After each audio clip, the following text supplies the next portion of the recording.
রবিবার পয়লা বৈশাখ দিনটি বাংলার প্রতিষ্ঠা দিবস হিসেবে পালন করা হয় গোটা রাজ্য জুড়ে। একই ছবি লক্ষ্য করা যায় রায়গঞ্জেও। এদিন উত্তর দিনাজপুর জেলার তথ্য ও সংস্কৃতি দপ্তরের উদ্যোগে রায়গঞ্জের কর্ণজোড়ায় দিনটিকে পালন করা হয়, যেখানে বাংলা দিবসের ঐতিহ্য তুলে ধরেন প্রশাসনিক কর্মকর্তারা। সাংস্কৃতিক অনুষ্ঠানেরও আয়োজন করা হয়। এদিন উপস্থিত ছিলেন অতিরিক্ত জেলা শাসক রবি আগরওয়াল, মহকুমা শাসক কিংসুক মাইতি সহ অন্যান্যরা। শুভ নববর্ষ আমাদের মধ্যে প্রস্তুত হয়েছেন আমাদের ডিআইসিও সাহেব, আমাদের এসডিও সাহেব। আপনারা সবাইকে দেখে আমাদের খুবই উৎসাহ ফিল হচ্ছে। আমাদের আজকে আমরা সবাই একট্ঠা হয়েছি যে বাংলার স্বাধীনতায় সংগ্রামী ও মনীষীগণ স্বাধীন ভারতবর্ষে এমন একটি বাংলা গড়ার স্বপ্ন দেখিয়েছিলেন, যেখানে সমাজের সকল নাগরিকের সমান অধিকারের হবে সুপ্রতিষ্ঠিত।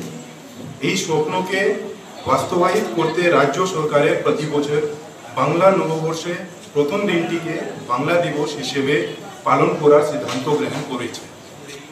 আজ এই বাংলা দিবস উদযাপন উপলক্ষে আমরা সকলে এখানে মিলিত হয়েছে। রাজ্যের প্রতিটি জেলায় যথাযথ মর্যাদায় এই দিনটি পালন করা হচ্ছে। আমরা আজকের দিনটাকে বলি পয়লা বৈশাখ। এটা আমাদের কাছে বা বাঙালিদের কাছে কিছু নতুন নয়, এটা দীর্ঘদিন ধরে চলে আসছে।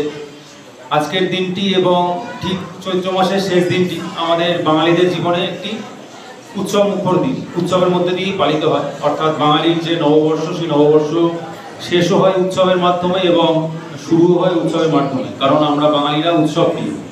এই উৎসবের মাধ্যমেই আমরা আমাদের সাংস্কৃতিক যে আদান প্রদান, যে মত বিনিময়, যে ভাব ভালোবাসা প্রীতি, সেগুলোর বিনিময় হয়ে থাকে এবং তার মাধ্যমেই সৌহার্দ্য এবং সুসম্পর্ক গড়ে ওঠে।